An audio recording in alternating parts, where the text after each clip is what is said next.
We have breaking news. I'm just going to read it straight off the Washington Post. The United States has charged Edward Snowden with espionage. Here's the quote. Federal prosecutors have filed a sealed criminal complaint against Edward Snowden, the former National Security Agency contractor who leaked a trove of documents about top-secret surveillance programs. The United States has asked Hong Kong to detain him on a provisional arrest warrant, according to U.S. officials. Is Hong Kong going to go through with it? What's next?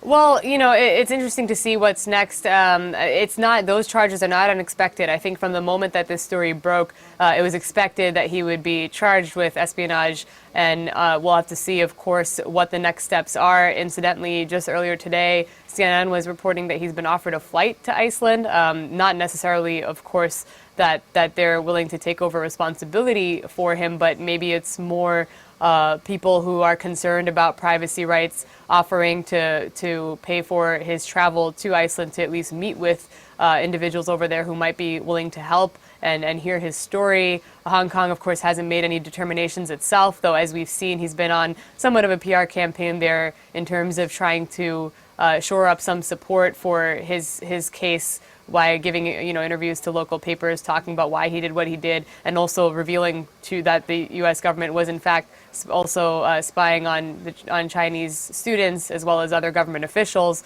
So that sort of ups the interests that Hong Kong might have, and Beijing, of course, playing a role too in not necessarily handing him over. But there will be a lot of pressure on any government, whether we're looking at Hong Kong or whether we're looking at Iceland, if he does in fact make it there, to hand him over to the U.S. when he's facing charges that effectively would probably seal his fate to spend the rest of his life in prison if convicted and charged. Yes or no question, is this going to tip public opinion against Edward Snowden?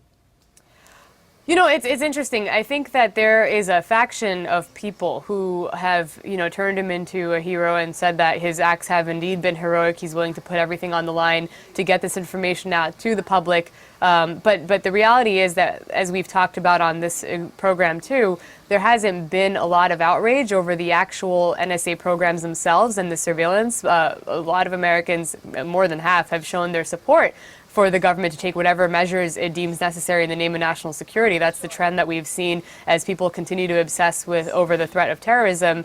And because of that, I'm not entirely sure that we're going to see people taking to the streets to protest charges against Edward Snowden or that he be prosecuted. Incidentally, even if you go to Capitol Hill, and I know this from my time reporting there, even if you go to the critics like Sandra Rand Paul or Ron Wyden or Jeff Merkley, they're very reluctant to actually say that Snowden shouldn't be charged. They aren't ones to go so far as call him a traitor, and they're happy that he revealed what he did, but they also recognize that he broke the law, and because of the intelligence they have access to, they still see the actions as somewhat dangerous because in their minds, they don't want to go so far as take a position that they should be soft on Snowden and recognize that he did this for some kind of greater good. That's just not still a viable position, unfortunately, within Congress or even across the broader part of the public.